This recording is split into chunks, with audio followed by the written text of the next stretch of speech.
नमस्कार मित्रांनो, current अफेअरच्या taste सिरीजमध्ये तुम्हा एकदा सर्वांचं स्वागत आहे। तर तुम्हाला 15 पैकी किती मार्क्स मिळतात नक्की मला खाली कमेंट बॉक्समध्ये सांगा। ओके, चला तर प्रश्नांची उत्तरे बघूया। तर 22 जानेवारी हा दिवस अयोध्या राम मंदिर म्हणून साजरा करण्याची घोषणा कोणत्या देशाने केलेली आहे? ऑप्शन आहे कॅनडा, अमेरिका, मॉरिशियस की सिंगापूर। तर बघा, या प्रश्नाचं जे अचूक उत्तर आहे ते आहे कॅनडा। ओके, सो कॅनडा या देशाने काय केलेली आहे? घोषणा केलेली आहे। आणि तुम्हाला सर्वांना माहीत असेल की त्यातील जे श्रीरामाची जी मूर्ती आहे ती अरुण योगीराज यांनी बनवलेली आहे, जे की ते कर्नाटक या राज्यातील आहे। ओके, अरुण योगीराज यांनी बनवलेली आहे आणि ते कर्नाटक राज्यातील आहे। दुसरा प्रश्न आहे, राष्ट्रीय स्टार्टअप दिवस कधी साजरा केला जातो? ऑप्शन आहे 16 जानेवारी, 25 सप्टेंबर, 2 ऑक्टोबर की 1 जानेवारी। तर बघा मित्रांनो, 16 जानेवारी 2016ला आपल्या भारतामध्ये स्टार्टअप योजना सुरू करण्यात आलेली होती। तो दिवस आहे 16 जानेवारी। सो राष्ट्रीय स्टार्टअप दिवस असतो 16 जानेवारीला। ओके, आणि 2024ची थीम होती celebrating 8 years of innovation. Okay, लक्षात असू द्या। कोणत्या ठिकाणच्या बेसनाच्या लाडूला GI टॅग मिळालेला आहे? अयोध्या, जयपूर, भोपाळ की बिकानेर? तर या प्रश्नाचं जे अचूक उत्तर आहे ते आहे अयोध्या। ओके, त्यानंतर पहा, कोणत्या देशाने कुत्र्याचे मांस खाण्यावर आणि विक्रीवर बंदी घालणारे विधेयक मंजूर केलेले आहे? उत्तर कोरिया, दक्षिण कोरिया, जपान की चीन? तर या प्रश्नाचं अचूक उत्तर आहे दक्षिण कोरिया। ओके, प्रश्न महत्त्वाचा आहे, लक्षात असू द्या। 26वी राष्ट्रीय ई-गव्हर्नन्स परिषद 2023 कोठे आयोजित करण्यात आलेली आहे? तर बघा, ते इंदोर या ठिकाणी आयोजित करण्यात आलेली आहे। आणि 25वी जी होती ते आपल्या सर्वांना माहीत आहे कटरा, जम्मू काश्मीर या ठिकाणी पार पडलेली होती। भारतातील पहिली सौर ऊर्जेवर चालणारी बोट, लक्षात असू द्या, कोणत्या नदीतून चालवली जाणार आहे? शरयू, गंगा, ब्रह्मपुत्रा की महानदी? तर या प्रश्नाचं अचूक उत्तर आहे शरयू नदी। त्यानंतर भारतातील सर्वप्रथम अभिजात भाषेचा दर्जा मिळालेली भाषा कोणती आहे? तेलुगू, संस्कृत, तमिळ की मल्याळम? मध्ये बघितलं होतं त स ते क म उ। तमिळ, संस्कृत, तेलुगू, कन्नड, मल्याळम आणि एक आहे उडिया। ओके, लक्षात घ्या।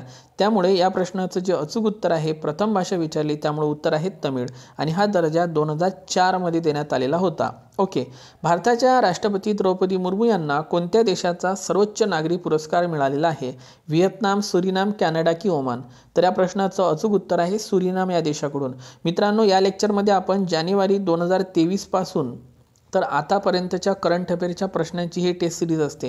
म्हणजे 1-1.5 वर्षाचं करंट अफेअर पण तुमचं कव्हर होईल आणि करंट अफेअरमधल्या गोष्टी पण कव्हर होतील। सशस्त्र सीमा बल म्हणजे SSBच्या महासंचालकपदी कोणाची निवड करण्यात आलेली आहे?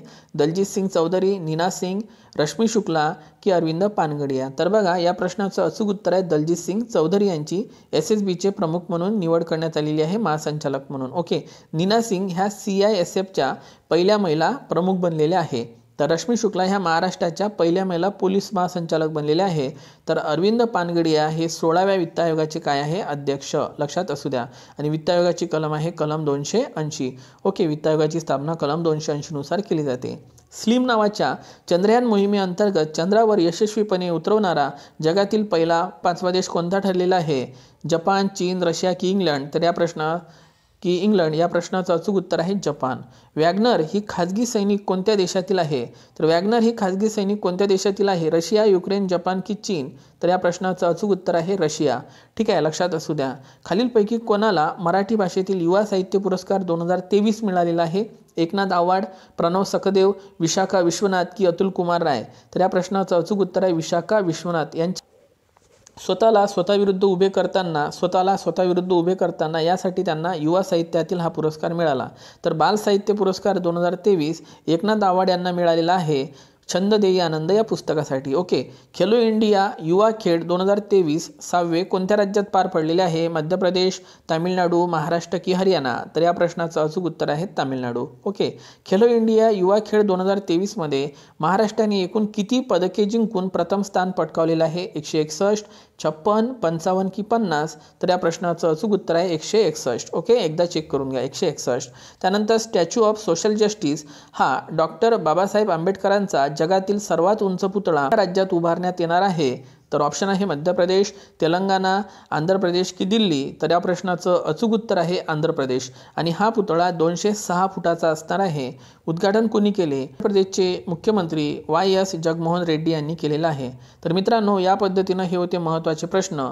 हे लेक्चर कसं वाटलं आणि ही सिरीज तुम्हाला कशी वाटत आहे नक्की मला खाली कमेंट बॉक्समध्ये सांगा। लवकरच भेटू, तोपर्यंत take care and thank you so much.